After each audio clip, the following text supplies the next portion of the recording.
Cooking with packets is popular because it makes for easy clean-up. Everything goes into one packet, or several, if you're doing individual servings, and when you're done, you can recycle the aluminium foil or toss the parchment. Except for the baking tray that should be placed under the packets during cooking, there are no pots or pans to clean after dinner.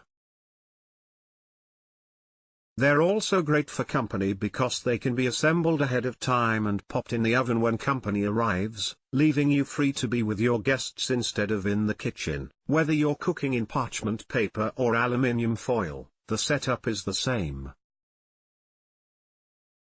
Cut a piece large enough to fold into a sealed packet after you've put all the ingredients on it. If you do better with visual instructions, the short video above demonstrates how to fold parchment, and the same method can be used with foil. When to use foil. Aluminium foil is good for making packets that will be cooked in high heat. Photo, Oxy99/Shutterstock. There are valid reasons why you may not want to cook with aluminium foil, including the fact that you don't want to ingest aluminium. Sometimes packet cooking requires aluminium foil. If you're cooking a packet recipe under any of these specific conditions, you'll need to use foil. Cooking on the grill. Parchment can't withstand the heat from many grills. Cooking in an oven above 425 degrees. If you're cooking something particularly moist and juicy, there's a chance that the parchment may leak and tear, and you'll lose the moisture needed for the dish.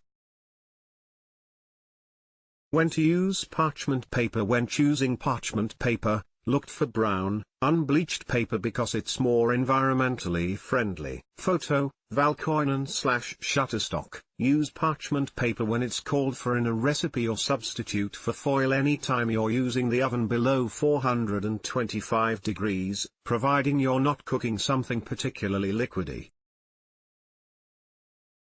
Buy unbleached parchment paper and you won't have to worry about it being contaminated with chlorine. Packet recipes 1.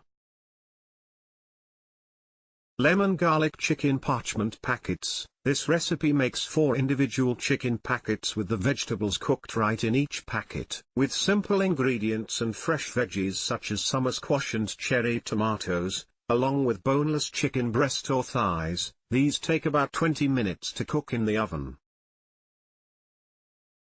Instead of using one pan for the shrimp, one for the sausage and separate pots for the potatoes and corn, making this dish in a packet saves a lot of cleanup after dinner.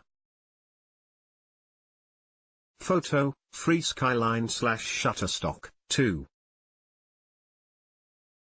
Shrimp boil foil packets. This pared-down version of a low-country boil that can end up using most of the pots and pans in your kitchen, but is so worth it, does away with the mess. Shrimp, andouille sausage, corn and potatoes go into a packet with seasonings and comes out of the oven in about 15 to 17 minutes, or off a grill in 12 to 15 minutes.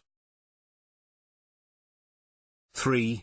Indian spiced baked potatoes. Egg foil packets. Doing potatoes in a foil packet is common, but eggs?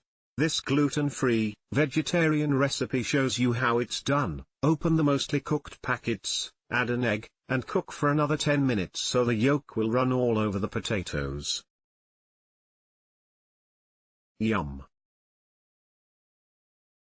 4. Garlic butter mushroom and gnocchi in foil. Another vegan meal, and other thing you might not think of using a foil packet for, gnocchi. The potato pesto and mushrooms are drizzled with garlic and butter before being closed up in the packet. Quick and simple. An added couple of minutes at the end under the broiler will crisp it up, but as long as everything is cooked through, you could skip that step. Turn these berries into individual, simple summer desserts using a parchment packet. Photo, Valentine Valkov/Shutterstock, 5. Summer fruit papillotes with lavender ice cream. Dessert can be done in parchment, too. Apricots, cherries, raspberries, mulberries and strawberries are tossed with sugar and vanilla bean and put into individual parchment packets to bake in the oven. After they come out of the oven, they sit for about 10 minutes before being topped with lavender or vanilla ice cream. These would be a perfect dessert for a small dinner party. Prepare the papillotes ahead of time, pop them in the oven 30 minutes before you're ready for dessert, and voila!